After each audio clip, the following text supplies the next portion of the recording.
Deməli müəllimə, bullying nədir? Bullying deməli əsasən bir şəxsin digər bir şəxsə göstərdiyi təzyiq. Yəni loğru dildə desək. Bəs bully nə zaman belə qeyd eləyək ki, təzyiq eləməyə davam eləməyə başlayır? Yəni təzyiq göstərməyə davam eləməyə başlayır.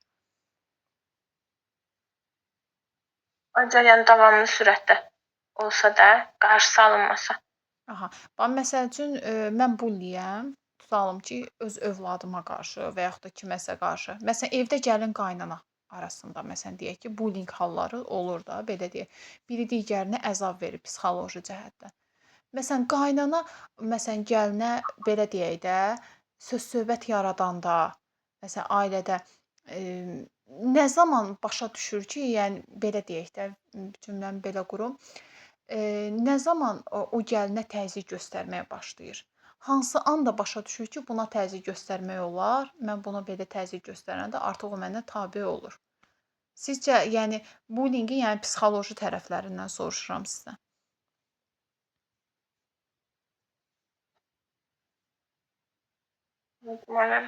O halda ki, o halda ki, müəllimə, o başa düşür ki, o adam onun təsirinə düşdü və ona əmin olduqdan sonra o davam eləyir.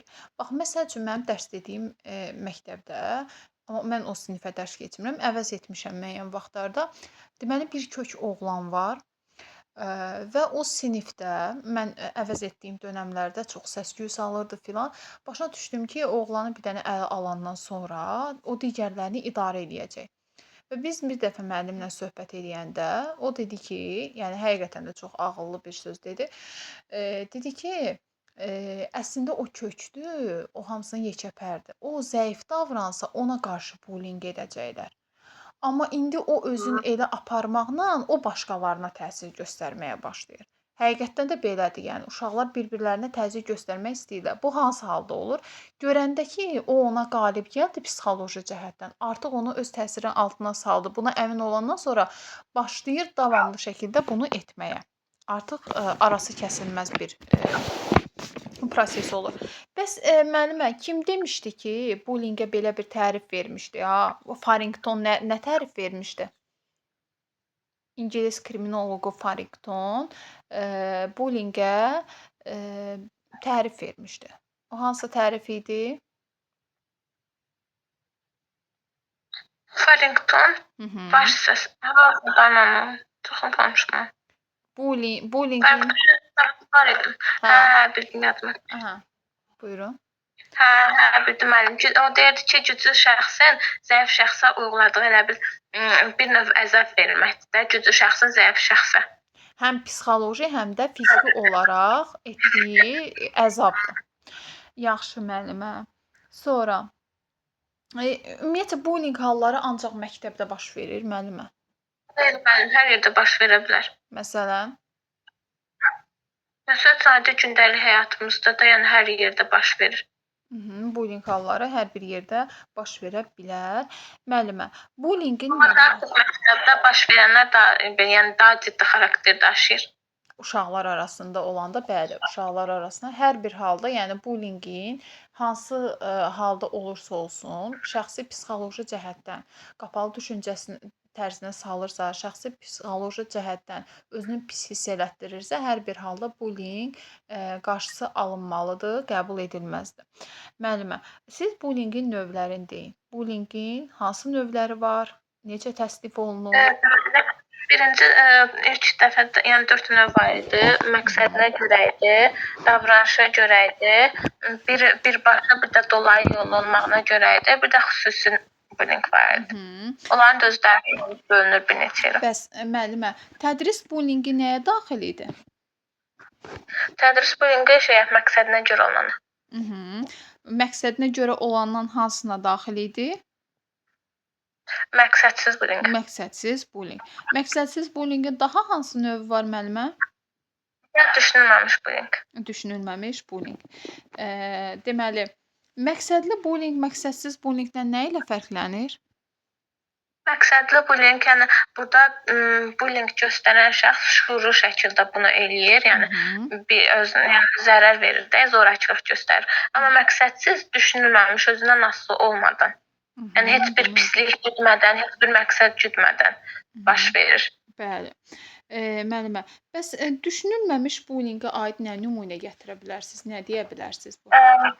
Düşünülməmiş, məsəl üçün, tutaq ki, 2 dənə şagirddir, idman dərsidir. Məsəl üçün, Əli ilə Asifi götürək. Hı Əli, hı. məsəl üçün, Asifə durmadan dumbuz vurur. Hı O, hı. yəni onu oyun əyləncə kimi başa düşür. Amma Asif isə, yəni onu özünə qarşı zorakılıq kimi qəbul eləyir də.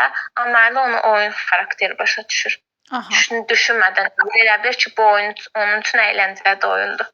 Amma başa düşmür ki, kiminsə tərəfindən vurulmağı necə əyləncə ola bilər axı. Hə. Zərər Hə, verə bilər hə, ona. ona görə o düşünmür də, düşüncəsizlik ordadır. Ona görə deyirlər ki, düşünülməmiş bullying. Yəni o adam fikirləşməlidir ki, yəni burada birinci növbədə empatiya qurmalıdır ki, mənə də o məsələn zərbə vurulsa mən özümü necə hiss eləyərəm. Deməli uşaqda empatiya qüvvəsi, gücü az olduğuna görə o artıq düşünmədən başqasına təzyiq edir, amma özü bunun fərqində olmur. Müəllimə, bəs tədris bullyinqi nədir?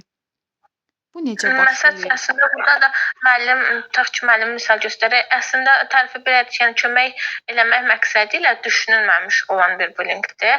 Hı Yəni hı. bu düşünülməmiş formada baş verir də. Məsəl üçün müəllim tutaq ki, inşa yazdırır. O inşada hamı yaxşı yazır, biri isə yəni çox səhvlərə yön verir. Müəllim də bunun səhvlərini düzəltmək məqsədindən hamının içində yalnız o şagirdin səhvlərini deyir. Şagird isə deyir ki, yəni mənim bu qədər səhvlərim yoxdur, təkcə mənim məsəl üçün inşamın səhvlərini deyirsiz, digər şagirdin səhvlərini demirsiniz. Müəllim də deyir, yox, təkcə səninkini demirəm. Yəni o başa düşmür ki, bu digər şagirdlərdən seçir də bunun səhvlərini deməklə ona Hı bullyingə məruz hı. qoyur. Bəli. Biz dedik ki, qiymətləndirmə hansı hallarda şagirdlərdə qorxu yarada bilər, müəllimə? Məsələn, biz, əks əlaqədə dedikdə, şagird özünü həddən artıq, belə deyək ki, təsir altında hiss etdikdə, o zaman prosesdən, belə deyək ki, qorxub çəkinə bilər. Yəni bunun üçün də ilk növbədə dəstəkləyici mühit yaratmaq lazımdır da ən əvvəl.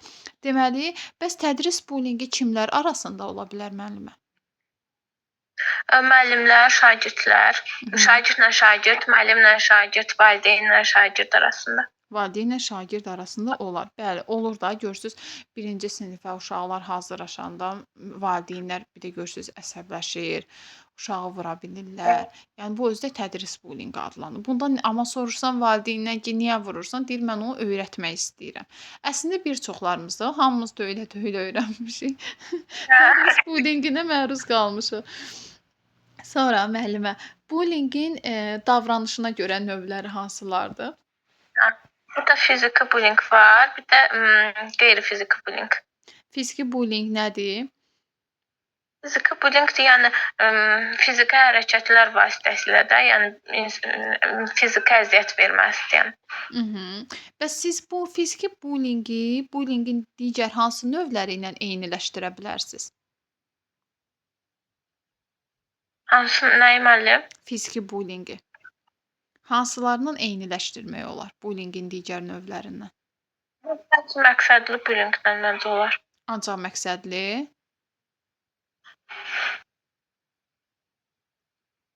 Vasitəsiz bullyingdən də olar. Deməli, vasitəsiz bullyinq də ola bilər, məqsədli də ola bilər, məqsədsiz də ola bilər. Bayaq nümunə çəkdiniz də siz.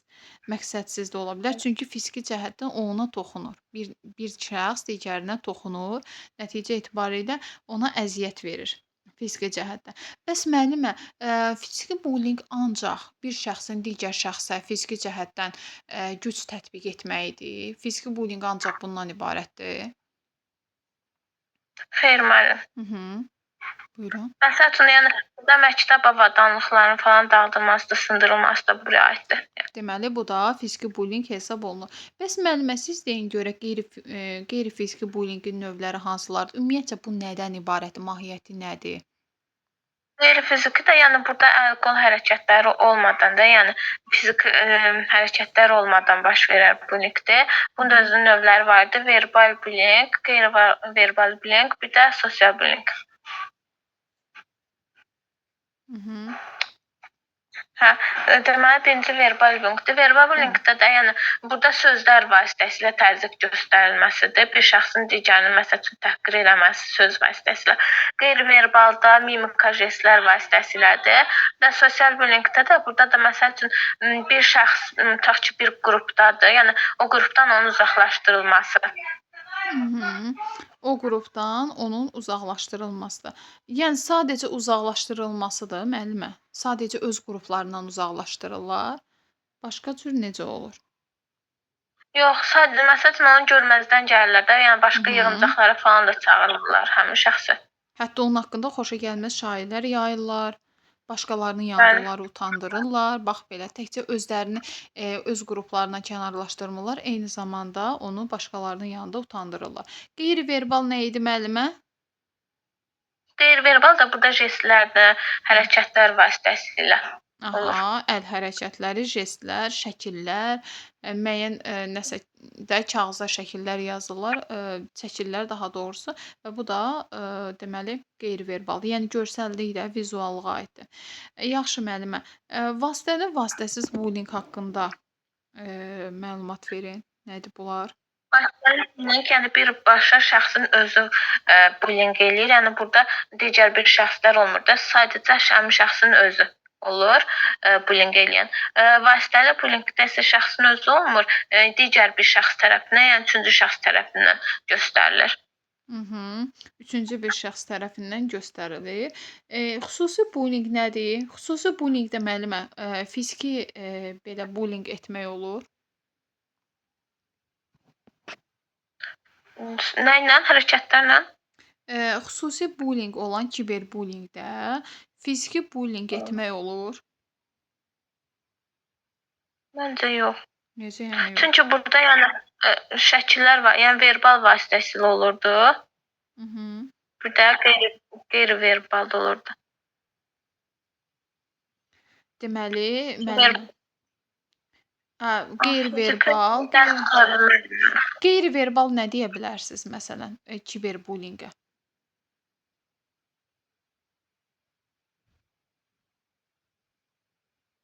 Məsəl üçün, yəni video vasitəsilə kimisə şantaj eləmək videolarla belə.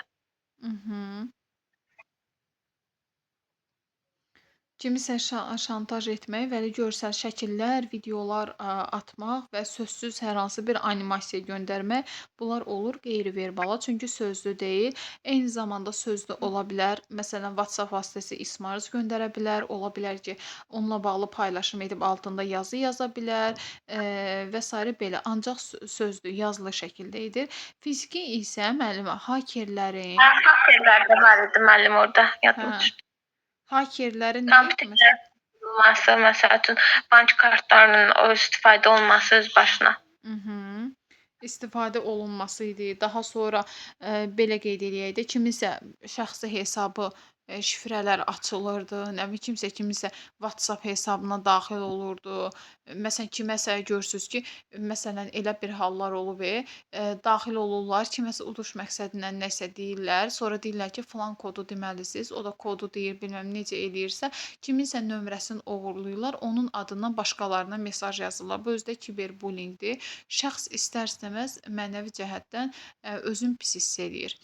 Yəni qeyd etdi ki, bullyingin ən belə deyək ki, şiddətli növü hansıdır müəllimə? Ən şiddətlisi yoxdur müəllim, hərəsi özünə görə yəni ağırdır. Hərəsi özünə görə ağırdır. Müəllimə, bullying necə müəyyən oluna bilər? Biz nə edə bilərik ki, bullyingi müəyyən edək? Deməli, bəzən adi bir konfliktlər də çox vaxt bullyinglə qarşıdırılır. Amma bunu qarşıdırmamaq lazımdır. Yəni adi cüzi bir tutaq ki, şagirdlər bir-birindən dalaşırsa, bunu sırf bullying hesab eləmək olmaz. İlk öncə nə sual verdiniz? Qarşısını nə Hə, etmək? necə Müəyyən necə etmək? müəyyən edə bilərik? Bax müəllimik, sinifə girmişik, hə? Sinifdə uşaqlardan hansısa təzyiq görür də, elə deyil? Ümumiyyətlə biz özümüz başa düşməliyik ki, bu sinifdə 1-2 nəfər uşaq dərsini yaxşı oxumur, özlərini sakit apara bilər. Amma biz necə müəyyən eləyə bilərik ki, o uşaqlar bəlkə bullyinqə məruz qalır? Biz nə bilək bunu İlk da? öncə onları güvəndə hiss elətdirmək üçün təhlükəsiz mühit yaratmaq lazımdır, Hı. pozitiv mühit yaratmaq lazımdır ki, onlar tutaq ki, bullyinqə məruz qalanda çox vaxtı şagirdlər gizlədir, amma o artıq bullyinq yəni şiddətlənəndə məcbur olur da kiməsə deməyə. Çox vaxtı da bir dostunu falan belə seçir, şagird ona Doğrudur. deyir. Ona görə də ilk öncə yəni təhlükəsiz mühit yaratmaq lazımdır ki, o bir bullyinqə məruz qalanda çəkinmədən yəni desin kiməsə. Sonra? Sonra nə etməlidir müəllim? Sonra da deməli burda, şeydə təkcə müəllimlə yox, məsəl üçün, psixoloqlar məktəbdə məktəb işçiləri də, yəni direktorlardır, psixoloqlardır, nə bilim, bunlar hamısı əməkdaşlıq eləməlidir, məktəb heyəti hamısı birlikdə. Aha, deməli müəllimlər otağına yığışanda biri digərini müşahidə elədiyin deməlidir ki, filan kəs məsələn filan kəsi bullyinqə məruz qoyur və yaxud da filan kəs bullidir. Yəni bunu mütləq, yəni öz aralarında müəllimlər onsuz da, yəni müəllimlər otağında söhbət eləyirlər də. Təbii ki, müəllimlər arasında əməkdaşlıq sıx qurulanda, yəni iş prosesində təbii ki, onlar da bir-birlərinə bu haqqda məlumat verirlər. Sonra müəllimə Sonra deməli onların portfolioları yaradılmalıdır. Burada təkcə onların deməli, yəni qiymətləri, nailiyyətləri qeyd olunmamalıdır. Eyni zamanda onların yəni hərəkətləri, davranışları, digər şagirdlərlə bir-birinə göstərdiyi münasibətlər hamısı burada qeyd olunmalıdır. Qeyd olunmalıdır. Yəni davranışları, sosial mühitdə özlərini göstərdiyi, demək olar ki, davranışlar, zəngdə, tənəffüsdə, bir şagirdin digərinə qarşı münasibəti və yaxud da təkcə durur kənarda, heç kəsə qoşulmur, Azad kimi, Azad hekayəsindəki kimi və s. Yəni portfolioda ancaq uşaqların akademik nailiyyətləri deyil, bununla yanaşı onların davranışları sinifdə. Ola bilər ki, uşağın biri həddən artıq hiperaktivdir.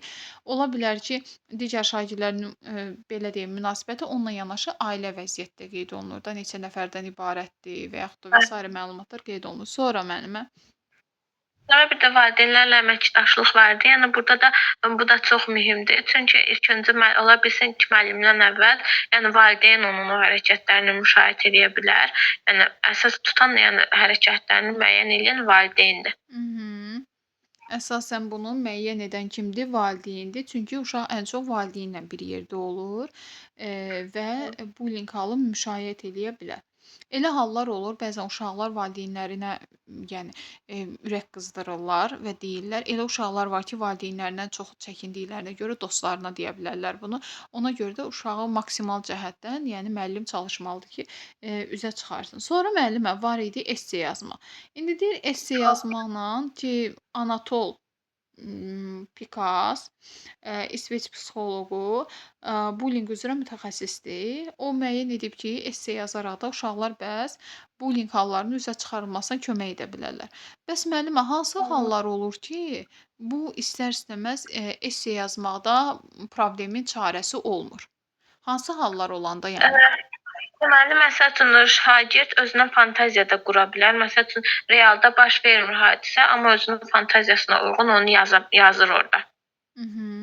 Öz Zaman fantaziyasını olur. Aha. Fantaziyasını irəli sür. Sonra müəllimə? Bir də məsəl üçün, yəni elə şagird var ki, özü haqqında esse yazmaqdan imtina eləyə bilər. Bu, nə hansı halda baş verir müəllimə? Necə müəllim? Bu məsələn uşaq bulli olaraq niyə esse özü haqqında, yəni bullyinq haqqında esse yazmasın ki? Məsəl üçün, yəni tutaq ki, öz hərəkətlərini bilir, onu yazanda bilər ki, məsəl üçün özündə tutaq ki, hansısa hərəkətlər, yəni xoşuna gəlməyən hərəkətlərdir. Onu yazsa bütün hamı bilər də, müəllim bilər. Məncə bu düşüncə ilə. Bəs, bu bullyinqə məruz qalmış şəxs nəyə görə esse yazmasın ki?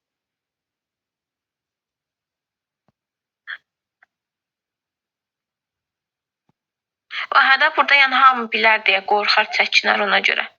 Çünki vəziyyət hamı bilsə vəziyyət biraz da ağırlaşar ona görə. qorxur, çəkinir. Zaten qorxu altındadır və biraz da qorxa bilər. Daha sonra müəllimə yəni hansı yollarla müəyyən etmək olar?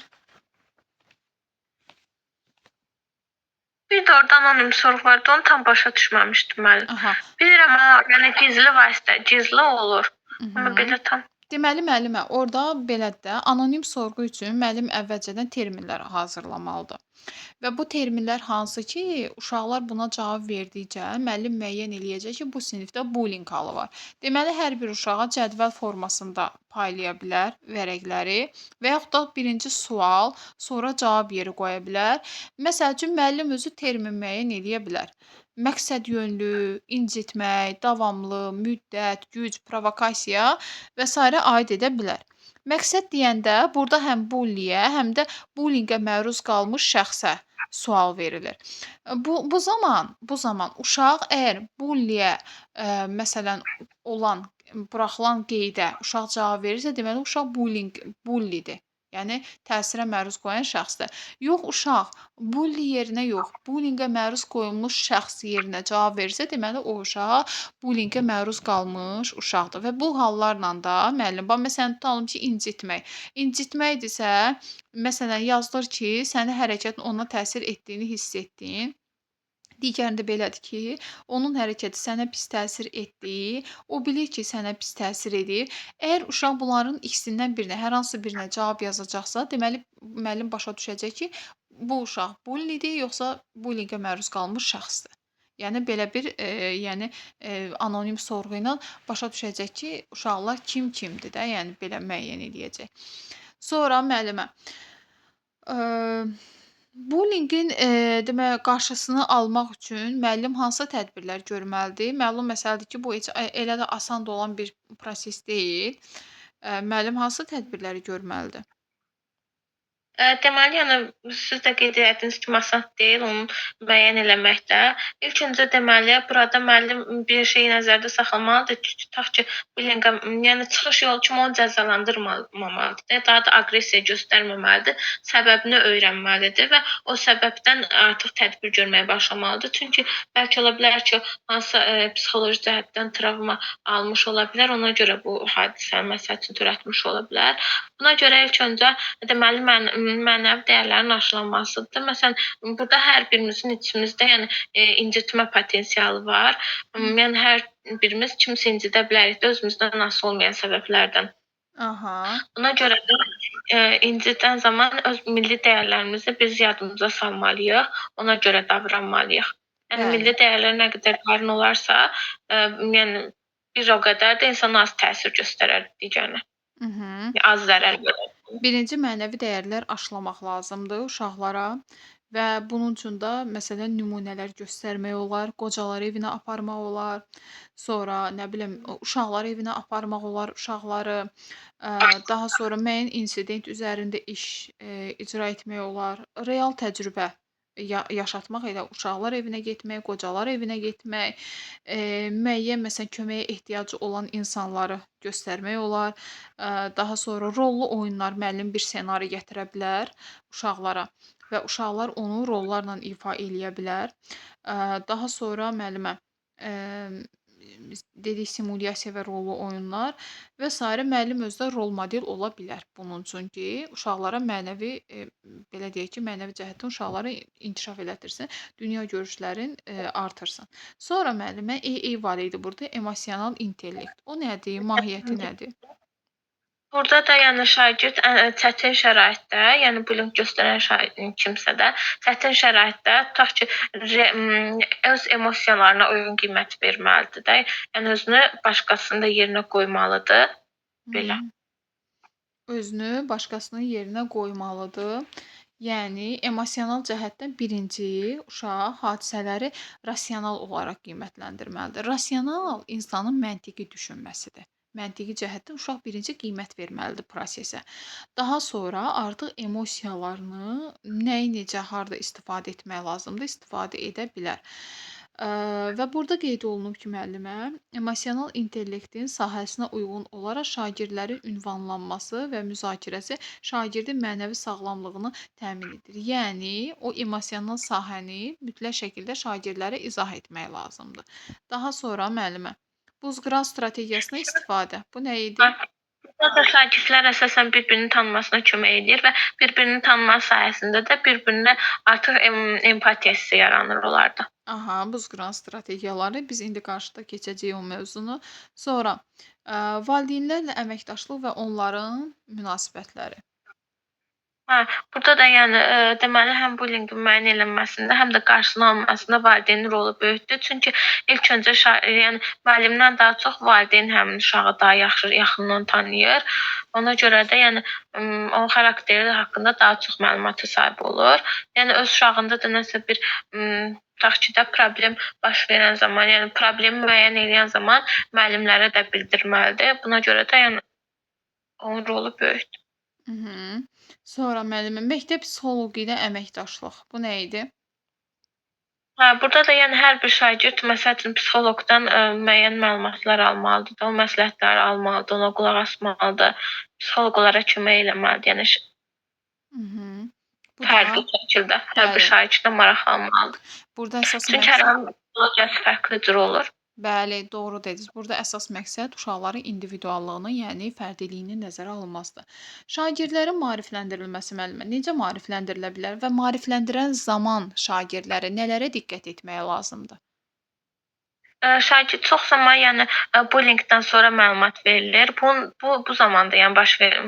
Bullyingdən sonra da məlumat verilməlidir, amma daha çox bullying baş verməmişdən qabaq şagirdləri məlumatlandırmaq, maarifləndirmək lazımdır. Mhm. Daha sonra deməli bullyingdən sonra da yəni qeyd elədiyim kimi məlumat vermək lazımdır. Yəni onları məlumat verəndə onları yəni qınamamaq lazımdır. Yəni onlar haqqında aqressiv danışmamaq lazımdır. Mhm. Belə. Onlar haqqında aqressiv danışmamaq lazımdır. Deməli, danışarkən müəllim məsələn əgər görərsə sinifdə səs-küydür və bu zaman nəyi nəzərə almalıdır? Həqiqi vaxt seçməlidir müəllim. Aha. Səs-küyün az olduğu vaxt, yaxşı vaxt seçməlidir. Aha, uşaqlarının hər birinin dinləməsini, onu başa düşməsinə əmin olmalıdır. Sonra, əm, Yəni bir də maarifləndirən zaman orada şagirdlərin yəni buna hazır olduğunu da yoxlamalıdır. Hə, şagirdlər hazır olan vaxtı onları maarifləndirməlidir. mhm, Sonra məsələn bullyinglə bağlı videolar da göstərə bilər. bəli, videolar da göstərə bilər ki, bu da Rollu oyunlar vasitəsilə də maarifləndirə bilər. aha, doğrudur müəllimə. Sonra müəllimə, müəllimin rol model olması fikri qeyd olunur. Bu nə deməkdir? Burada da əsasən yəni şagirdlərin xarakterin formalaşmasında müəllimin rolu xüsusidir. Müəllim yəni tutaq ki, şagird müəllimdə hər hansısa bir davranışı görürsə, onu təkrarlaya bilər. Buna görə də müəllim öz davranışlarına da diqqət yetirməlidir. Yəni təkcə müəllim bir yəni peşə kimi yox, yəni sadəcə bir müəllim deyil də, yəni o bir peşədir. Peşəsini də yəni layiqincə yerinə yetirməlidir. Şagirdlər örnək olmalıdır. Onların qarşısında hərəkətlərinə fikir verməlidir. Yəni Nitqinə, işini keyfiyyətlə layiq başqasına yerinə müraciətlə, yetirməlidir. bəli, bunlara Nitqinə, hərəkətlərinə. fikir verməlidir ki, bilməlidir ki, o artıq şagirdlərə dərs keçir və onlar da müəllimdən nümunə götürürlər. Müraciətdə və müəllim bunu davamlı şəkildə etməlidir. Yəni hisslərinə qapılmamalıdır, kiminsə üstünə əsəbləşməməlidir və zamanla şagirdlər də təbii ki, bundan nümunə götürməyə çalışırlar. Belə müəllimə, test göndərəcəm mən sizə. Dərsimiz onsuz indi yekunlaşır. Zoom indi atacaq. Yaxşı. Test göndərim Təzədən işləyək. qoşulmayacaq hələ. Qoşulaq. Yaxşı. Hə, vaxt verəcəm, test işləyəcəyik. Yaxşı.